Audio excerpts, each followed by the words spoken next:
Hello, everyone, and welcome to Snap Take. This is Glazer of Snap Judgments, and we've got like completely original new decks for you today. I think that these are genuine meta threats. These are brand new after the OTA. These are guaranteed to have survived the changes of yesterday's huge OTA. If you need a video on yesterday's OTA, we covered that as it came out, so go check that out. We are going to cover weekend mission decks, top-notch decks. Let's kick it off. I thought Airwalker only had one deck, a Morgan Le Fay deck, but it turns out Airwalker, the card we could have gotten for free from High Voltage, has one more big home that I was missing. One of the members of my Discord community was able to send this to me, and it is Pyrofroze who put Mr. Negative Airwalker together as a list, and it turns out this works really, really effectively. Like, way better than you would ever assume it does. This is just a powerful place for us to be. This is a powerful place for this deck to live. I think there's potential for more tweaking, there's potential for more changes here. Perhaps instead of Cassandra Nova, for example, we might want a Kid Omega. Maybe we do a Shang-Chi Null thing. Either which way, though, Airwalker with Mr. Negative is real, as long as that's the only four you're running. You get just an extra really great shot at seeing Mr. Negative, which is obviously a very, very powerful place to be. You play Airwalker on 3, you play Carnage on turn 4, and all of a sudden you have Mr. Negative for the next 2 turns. If you can get your Jane out, you're really, really cooking. But even without that, this deck puts out a ton of power. I played with it for a bit. I was only losing to decks that run Mobius. I had no defense against Mobius. Mobius beats this. But if you're not seeing a lot of Mobius, this is for real. Go give your Airwalker a try. He doesn't need to sit in your collection gathering dust if you are willing to play some negative. The creator of this list is once more a member of our Discord top tier Patreon Pyrofroze. This deck needs Ravonna, Airwalker, Gore, and Sage. Those 4 are your required cards. Cassandra Nova can be Esme Cuckoo, Psylocke, or Magic. And again, we can try some mixes and matches to get like a more destroy-centric negative if we want to. I think I'd be interested in trying that out, but I haven't had time yet, and I do know that this version works. All right, so Carnage is here for a very, very simple reason. Carnage eats Airwalker. Once in a while, I was able to use Carnage to eat Mr. Negative too. It wasn't like an amazing thing that I did, but it was fine. Ravonna is incredible, obviously, for Mr. Negative on turn 3, but the cheaper Mystiques, Sages, Cassandra Novas, Iron Man's, Gores, and Arnim Zolas all add a lot of power to the deck, and thus Ravonna is an absolute must-have card. Cassandra is just because you really want a card to play on turn 3. You would very, very much like to get a card out on turn 3 such that you may have space in your hand should you play Mr. Negative and Chain. Mystique is here for a late game Iron Man or Gore copy. Just very simple. It's not trying to do anything fancy. Either one of those are totally fine. Sage is a late game power spike when it's an 03, same basic concept. There's some argument that even though Sage is great here, it could be sort of a deck card that could be played a little bit better earlier or late, but it's perfectly fine to run Sage here. Airwalker gets you Mr. Negative. That's literally what it's doing here. It doesn't do anything else. You play it, you Carnage it, it gets you Mr. Negative, and you're perfectly happy. If you happen to draw Mr. Negative, you just play it, and then you have 3 power. You're fine with that deal as well. That's still a lane you can Carnage later, although Airwalker is not going to get anything at that point. Iron Man is your big power spike in negative lists. Jane grabs you a bunch of cards after you negative, but 9 power is also just generally nice to have, especially if you're doing some kind of Iron Man gameplay. There are games where you'll go like Ravonna into Iron Man, right? Sorry, Ravonna into Cassandra, into like Iron Man, into Jane, into Gore. That kind of play pattern is perfectly fine and perfectly viable for this list. If you are going to use Zola and you don't have negative, Black Panther gives you a reasonable chance at winning games. He's not huge, but he's big enough to be a real threat. From there, Jane, obviously, again, we talked about already. Gore is keyword big. If you're running up, the problem with Gore right now, Gore is like my least favorite card on the list, which is really weird because he used to be the best card on negative. But we're in a really strange meta where there's just not a lot of on reveals. So Gore is feeling a little undersized right now. That's what led me to thinking about a potential null version. Like, of everything, my biggest problem on the list is actually weirdly Gore, who I need to be lane winningly big, and it's sometimes just regular rolled at like 11 power big. And then, of course, Zola for Gore, for Black Panther, for sometimes Iron Man, sometimes Sage. I won a game by Zoling a Cassandra Nova. All these are incredible. The game I lost to Mobius in Gold Conquest 3 was eventually I almost won even with that change. I had a 50-50 of Zoling and Iron Man or Panther. If I hit Panther, I win the game. If I hit Iron Man, I lose the game. I hit Panther. I hit Iron Man and I lost the game. So be it. These things happen. But and that was like the pre-OTA meta where Negasonic was everywhere, and the problem was like Negasonic and Fenris Wolf and everything were everywhere. So I knew if I didn't hit that Zola, it was going to get Shang-Chi'd and then brought back with Fenris Wolf, which would beat me, right? So I needed to hit that Zola right. That kind of stuff is gone, which just makes this deck even better. So if you want a really strong list that's really hard to interact with, that's way too consistent, negative, this is a real negative cook. Like, genuinely, give this one a try if you are a negative stan. And I bet you we could figure out how to really, really amp this up into a full meta deck. All right. So turn 1, we want nothing because we don't have any ones. Turn 2, Ravonna. Turn 3, negative over Walker of Cassandra. Turn 4, negative. And we can also just carnage that Airwalker. If we can do that and play Ravonna, we're perfectly happy to if we haven't played Ravonna yet. We can also drop an Iron Man just fine. Turn 5, Jane, Gore, or Panther. One time, sometimes if we played an early Iron Man, we'll drop a, we'll do something like Mystique and Sage here. That's fine too. Then turn 6, negative off, whatever you have from negative, or just Zola. Zola is almost always less play. Once in a while it's Gore. Sometimes it'll be Mystique and Sage. Anything along those lines. Relatively linear, a ton of power, way too consistent. Start packing Mobius because people should be playing this deck. Before we get to our next deck, which is a ridiculous nightmare deck that's absolutely crushing, I think we are in a nightmare meta. Turns out giving him 1 power was legit, especially when taking out all the like extra destroy stuff. But before we talk about that, please hit that sub button as we bring you a new Marvel Snap video every single day. In addition, we are giving away a Galactus First Steps this week. The last one we're giving away will be probably tomorrow. So if you would like to win a Galactus First Steps, please do me a favor, sub, like, comment. We'll ask you a specific question to comment on later this video. And finally, if you are interested in a custom card challenge, we in the Snap Judgments League Discord, linked in the description of this and every video, we have weekly rounds with different themes and keywords, rotating judges, team events, and customization resources. So if you want to try and create your own Marvel Snap cards, you think that sounds fun, please check out our Discord. We have an amazing, amazing community of people. If you're on the Discord, you should really, really claim the custom card role because I don't think you'll regret it. It's just really, really kind of fun people who have an absolute blast creating cool things. Sometimes they're overpowered, sometimes they're just like pure fun. Go check it out. I genuinely think you're gonna have a really good time. It is time for our final review of Galactus First Steps, the card that was the season pass card for August. This is around your last chance to buy the card if you haven't yet. You can still win it for another few days, but this is your last chance to really get it. It'll be out of the season pass in about a week. So Galactus First Steps is a 6/12.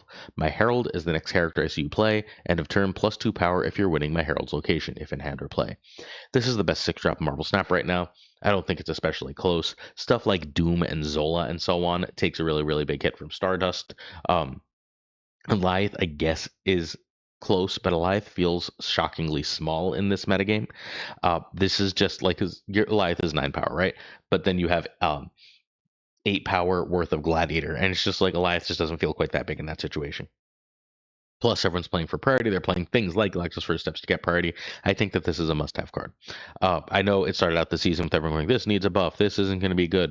It's better Red Hulk. I thought it was basically Red Hulk. It's just better Red Hulk. It feels closer to original Red Hulk than current Red Hulk.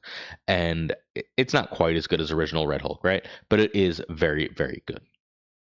All right, Gregor2424 put together a nightmare list with Galactus First Steps. This is the list of the day. This list has a 69% win rate. I gave this one a quick run and yeesh. Just yeesh in terms of power. Nightmare was buffed to a 3/1 instead of a 3-1, and that change is genuinely huge here.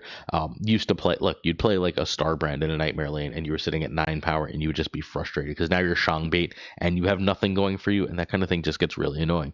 Turns out the change to Nightmare really does make a big difference in how powerful this card is.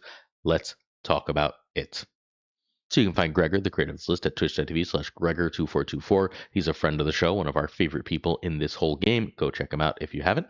This deck needs Nightmare, Galactus, and Starbrand. Those 3 I think are non-negotiable. I kept trying to think of what you could do instead of Galactus, and it's like you can run Red Hulk, but you're really losing a lot.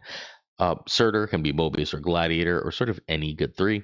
And Cull Obsidian can basically always, if it's not in the same deck, be Crossbones. You could also, if you don't like Shang, try to make that Crossbones. But I think we're in, everyone's trying to do big kind of broken stuff, and I think Shang's very good. All right, so Sauron has fundamentally 2 real targets here. 3 real targets here. They are 3 very important targets, so you would play that even over Black Cat if all 3 are in the deck. Starbrand, Ebony Maw, and Red Skull are keyword not big, keyword biggest in game huge without any extra work if you just play Sauron. Zero is sort of your backup Sauron. It's meant to hit like Zero and Nightmare, I guess, are your backup Sauron. You're meant to hit whatever you can of those. Please be careful when you use it. It feels very bad to like Zero and Ebony Maw and then be like, oh no, now my Starbrand's unplayable. You can try to make Shang-Chi Enchantress those situations, but I'm not seeing much ongoing, so I'm not sure how good of an idea that is. Black Cat's a 1/5, so she's here. Really good if you see Nightmare. Otherwise, you're going to sort of be forced to play her when you don't want to. I might prefer Hydra Bob in this spot. I'm not 100% sure, but Black Cat's very good. Ebony Maw 1/7 is just so freaking big. The Black Cat is huge at a 1/5. Ebony Maw at a 1/7 is ridiculous. And if you can get that out with Zero or Sauron or Nightmare, you're perfectly thrilled to have just that much power on your one drops. Armor you can play before Nightmare. Sometimes you're going to Sauron it, fine. Sometimes you're going to Nightmare it and it's going to have a different ability, fine. But you play big stuff, so you run Armor as a little bit extra protection. Nightmare is trying to hit. You're happy to hit Black Cat. You want to hit Maw, Starbrand, Red Skull. You're not against hitting anything else, but those are your key hits. The snap and turn by turn is weird as crap when you play Nightmare, so keep that in mind. But Nightmare is very good right now. This deck is legit. Surtur, again, you don't always see Nightmare, right? So Surtur's a very, very good play on 3. You're almost always going to play at least 2 10s, which is going to make Surtur which is going to make Surtur into a gladiator-sized card, and you have the potential for more. Any extra locations, sometimes you're going to go Cull into Red Skull into Galactus, right? If you go or Cull into Zero Starbrand into Galactus, if you do that, you have an 11 power Surtur. It's now one of the biggest 3s in the game, and you're really cooking. Starbrand is a 3/10, and like again, that's as big as you get from a 3. Cull Obsidian is a 4/10. That's about as big as you get from a 4. Can't run Ares because Ares with Nightmare doesn't really work. And then Red Skull's a 5/14, big as you get as a 5. Shang-Chi says anything that wants to cheat power by doing like super scaling stuff or anything else must be controlled. And then Galactus gives us the access to the biggest 6. That's kind of what this deck does. It runs the biggest cards and then says, what if they have abilities that you can't plan for? This is sort of what we thought Nightmare would be when it came out. That's what Nightmare is now. I'm not ready to claim it's must buy yet, but I do think that as of now, as of the like day one meta, this is one of the best decks in Marvel Snap. This one has a 69% win rate in 31 games. Turn 1 Sauron or Black Cat. If you have 2 of your ongoings in hand, right, you might just want to play the cat. Turn 2, we have a 1 or Armor. Turn 3, Nightmare, and we're usually snapping Nightmare over Surtur over earlier plays. Turn 4, Cull or 3+1. We could happily drop a Nightmare now and then play our 0. We can happily drop a Surtur now with a 0 and then we can go into Red Skull. That kind of thing is totally fine here. Turn 5, Red Skull or 0 and Starbrand, and then turn 6, Galactus or 0 and Red Skull. Oh, sorry, you can also just play a Cull Obsidian and one of your extra 1 drops on turn 4 just fine, or turn 4 or turn 5 just fine.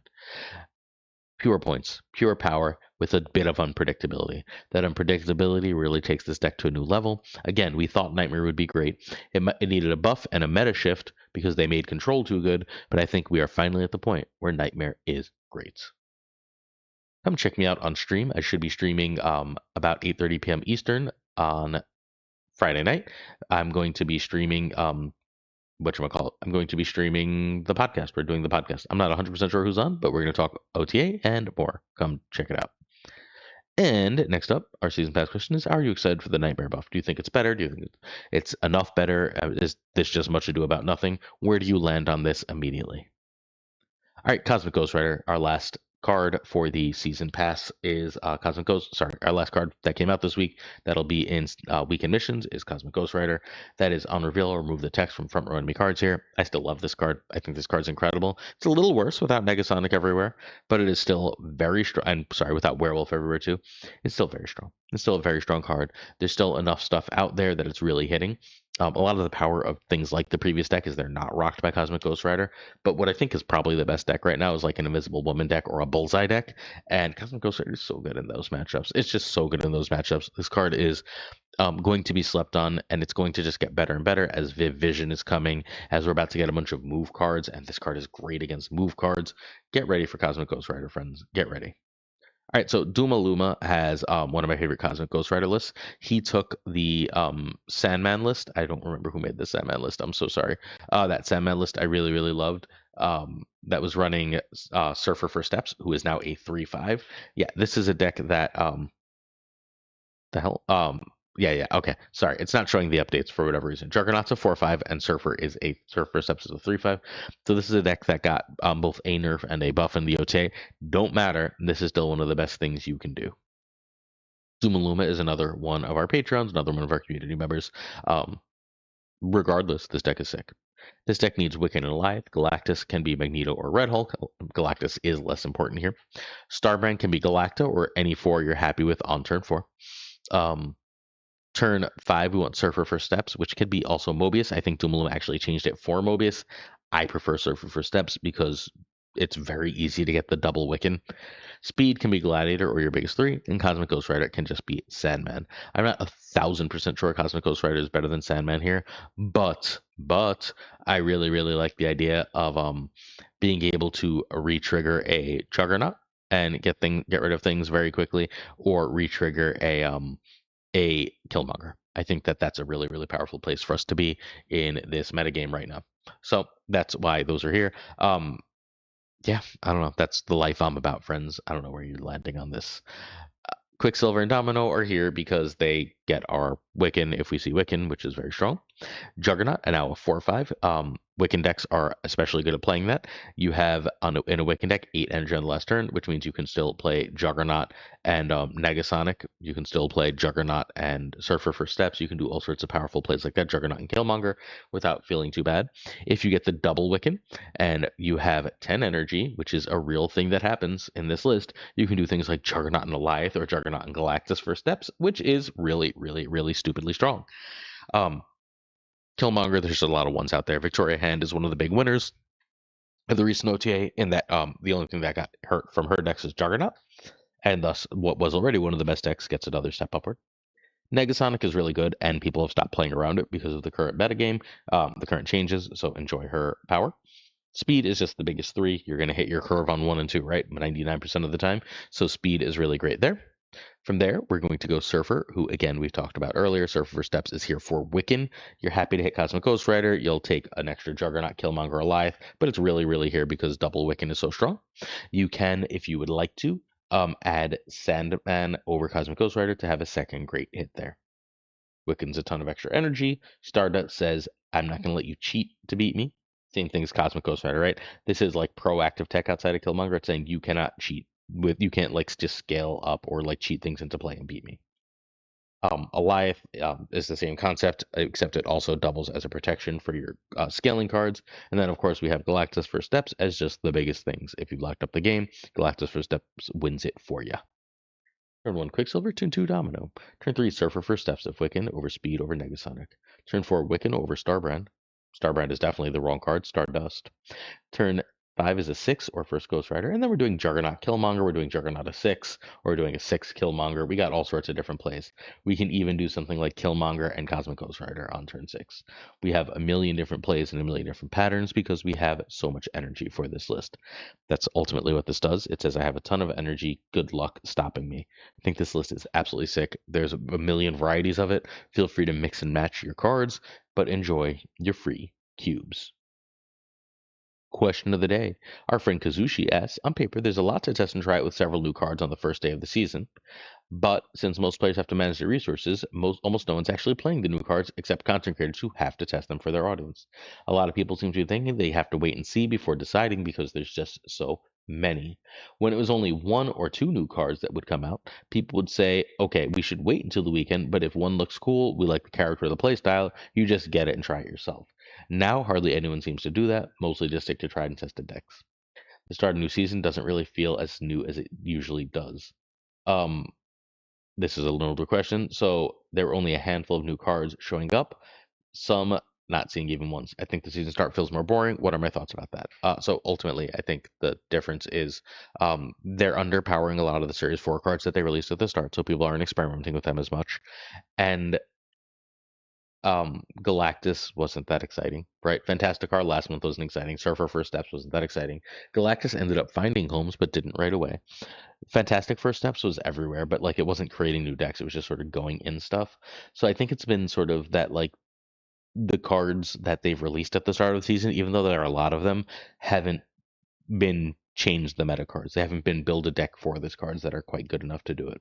Like imagine if Invisible Woman First Steps were a card that came out at the first week of the season. All of a sudden we're in a very different situation, right? Everyone's trying out that new deck, and we're like, it feels so much better. If we had all the end of turn cards and then Fantastic Car was in the season pass premium the next month, I think everyone would have bought it immediately and tried it. That I think is the difference as much as how many new cards there are. Although, as discussed earlier this week, I do think there are many, many more downsides to having so many new cards. If you'd like to see some gameplay and my current schedule doesn't work for you, check out the stream team. Today is Friday, so the Pirate King Tucker from 10 to 11 p.m. Eastern around that area should be live to test some decks. And please check out patreon.com/snapjudgments if you're willing to support the channel. Certain tiers of support come with on-air thanks. Thank you to Jonesy Snap22, Abigail Gleason, Mandatory Burnout, Regardless, LAB, Inc., I'm Frostman, Hotat Davidete, Prime Ryan Burke, Ryan Woodsnap, Renridge, Gopher Kev, Keltor, Caretix Lee, Koire, Kazushi, hey, we saw you. Archangel 3K, Black Dahlia, Pyrofrost, we saw you too. Goatsy, Code, Hallowed, Synth, Patrick, Absolute Shannon, Turtay, Casual, Dark Moogle, Mr. Kerfuffle, Cables, Gingy, Philly, Haplo, Kenny Loggins, Oh, the Danger Zone, The Bizza, Black 23, Extra C, and Skippy G, who are in fact my rhyming friends, Jessica Gamble, Mr. Slush Death, The King of Bros, The Great Kazoo, Werewolf Who, KFC Hoda, Climb, Colonel Foreman, Rob Silverman, David G.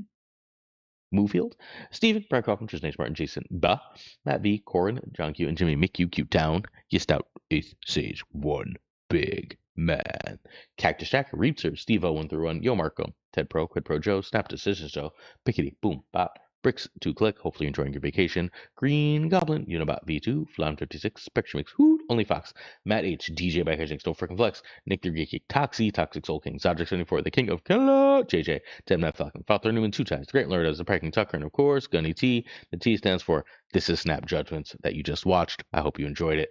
You'll have more of it tomorrow, and you will the day after, and the day after ad infinitum. Peace.